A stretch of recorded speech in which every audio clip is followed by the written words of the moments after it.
হাতে মাত্র 10 মিনিট সময় থাকলেই বানিয়ে ফেলতে পারবেন দুর্দান্ত একটা হেলদি টেস্টি রেসিপি। কোনো রকম ঝামেলা ছাড়াই তৈরি করে ফেলতে পারবেন। এতটাই টেস্টি হয়, বাচ্চা থেকে বড় সকলেই প্রতিদিন তৈরি করার আবদার করবে। স্কুল অফিসের টিফিনই হোক বা সকালের জলখাবার, এমনকি রাতেও এই রেসিপিটা বানিয়ে ফেলতে পারবেন হাতের কাছে থাকা মাত্র কয়েকটা উপকরণ দিয়ে। নমস্কার বন্ধুরা, শ্বশুর বোমা রান্নাঘর অ্যান্ড ব্লগ চ্যানেলে সকলকে স্বাগত। তাহলে কি করে তৈরি করব সেটাই দেখে নেওয়া যাক। প্রথমেই এইখানে একটা বড় বোল নিয়েছি, আর তার মধ্যে নিয়ে নিচ্ছি মাঝারি সাইজের একটা কাচের বাটির 1 বাটি পরিমাণ আটা।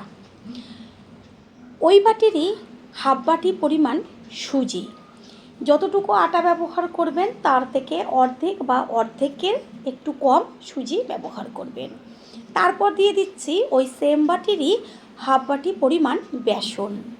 এবার সুজি, বেসন আর আটা, তার মধ্যে দিয়ে দিয়েছি 1 চা চামচ লবণ, দিয়ে একটা হ্যান্ড উইচের সাহায্যে ভালো করে মিশিয়ে নেব। আমি এইখানে আটা ব্যবহার করেছি, আপনারা চাইলে ময়দাও ব্যবহার করতে পারেন, তবে আটা কতটা স্বাস্থ্যকর সেটা সকলেই জেনে থাকেন। এর মধ্যে দিয়ে দেব হাফ বাটি পরিমাণ জল। প্রথমে বেশি জল একদমই ব্যবহার করবেন না, অল্প অল্প জল দিয়ে ব্যাটারটা তৈরি করতে হবে। একটু সময় নিয়ে ভালো করে হ্যান্ড উইচ দিয়ে অল্প অল্প জল দিয়ে ব্যাটারটাকে তৈরি করে নিচ্ছি।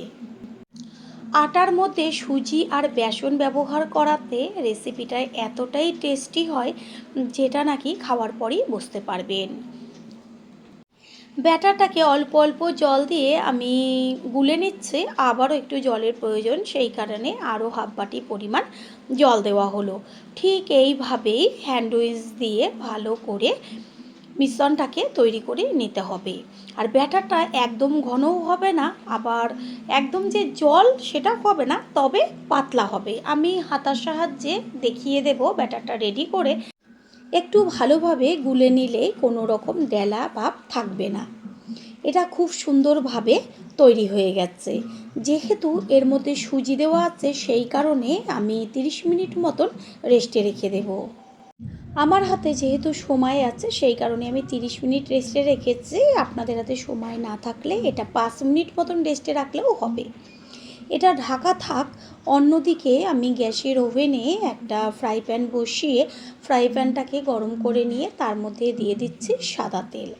তেল বেশি ব্যবহার করব না, অল্প পরিমাণ 2 চামচ পরিমাণ তেল দিয়েছি। এবার তেলটা গরম হয়ে গেছে, এর মধ্যে ফোড়ন দিচ্ছি। গ্যাসের ফ্লেম লোতে রেখে হাফ চা চামচ পরিমাণ কালো সরষে আর হাফ চা চামচ পরিমাণ সাদা জিরে। ফোড়নটাকে বেশ তেলের মধ্যে ভালো করে নেড়েচেড়ে ভেজে নেব।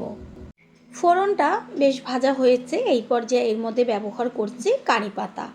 এই কারি পাতা, সর্ষে আর সাদা জিরে দেওয়াতে এত দারুণ একটা গন্ধ আসে। হাফ চা চামচ পরিমাণ হলুদ গুঁড়ো ব্যবহার করেছি। আর হলুদটা দেওয়ার কারণ হচ্ছে এই তেলের মধ্যে কারি পাতাটা দিলে পরে চারদিকে তেলটা ছেটে, আর হলুদটা দেওয়ার সাথে সাথে কোনো রকম তেল চারদিকে ছিটবে না। পাতাটা ভালো করে ভেজে নিয়েছি, খেয়াল রাখবেন যেন পুড়ে না যায়। এবার এর মধ্যে দিয়ে দিচ্ছি কুচিয়ে নেওয়া পেঁয়াজ। পেঁয়াজের পরিমাণটা একটু বেশি ব্যবহার করেছি, আপনাদের টিফিনের পরিমাণ অনুযায়ী পেঁয়াজটা কম বেশি ব্যবহার করবেন। দিয়ে দিচ্ছি কুচিয়ে নেওয়া আদা।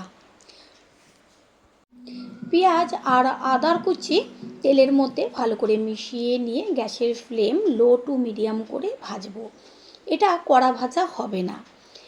2 থেকে 3 মিনিট মতো ভেজে নেওয়ার পরে এর মধ্যে দিয়ে দেব ঝালের জন্য কুচিয়ে নেওয়া কাঁচা লঙ্কা। ঝালটা যে যেমন খাবেন সেই অনুযায়ী ব্যবহার করবেন লঙ্কা।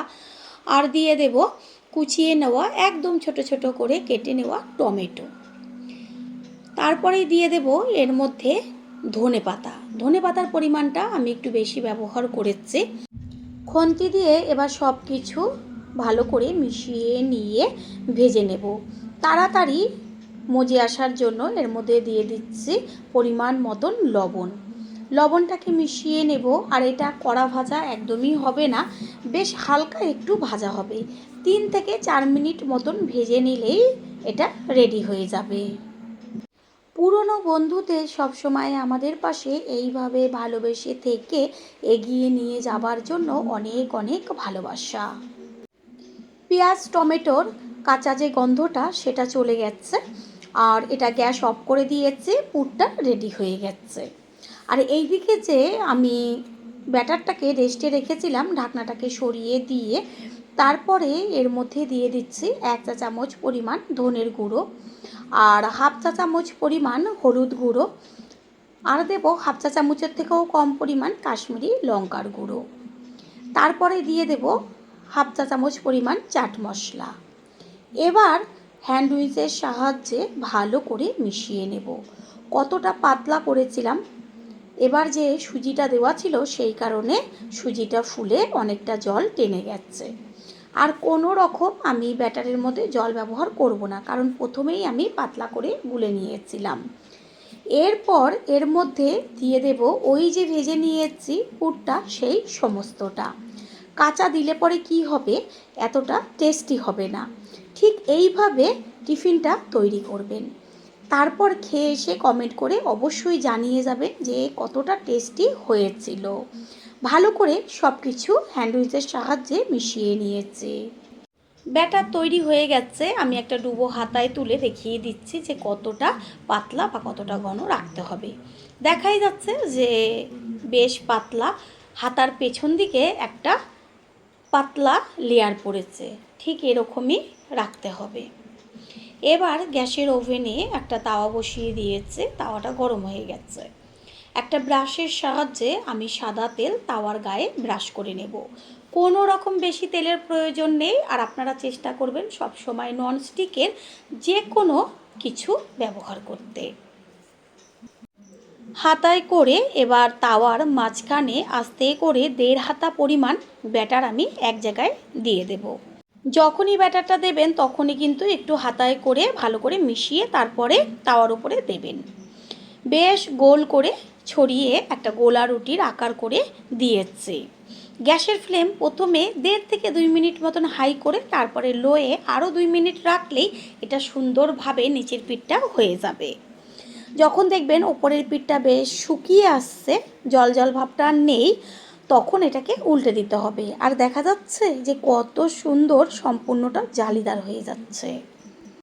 2 থেকে 3 মিনিটের মধ্যেই দেখবেন ওপরের পিঠটা খুব সুন্দরভাবে টেনে যাবে, আর তখনই উল্টে দিতে হবে ওপরের পিঠটা হবার জন্য।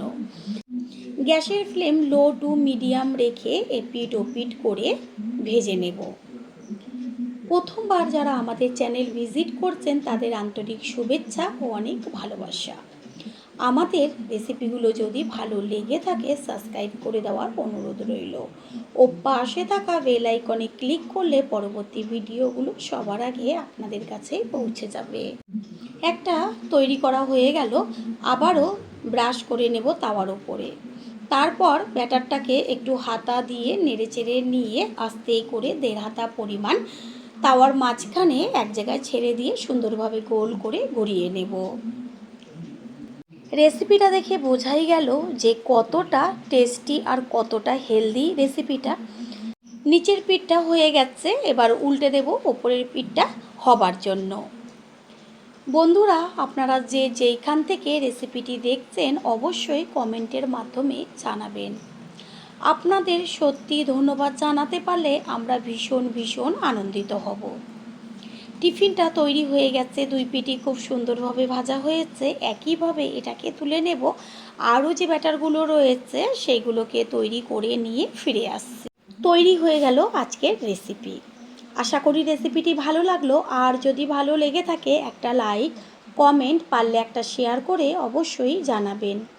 আপনাদের দেওয়া একটা লাইক ও লাইকের পাশে থাকা হাইপ আর একটা শেয়ার আমাদের কাছে অনেক অনেক গুরুত্বপূর্ণ। All friend, thanks for watching my video. আপনারা সকলে ভালো থাকবেন, সুস্থ থাকবেন। আবারও দেখা হবে অন্য কোনো রেসিপির এপিসোডে।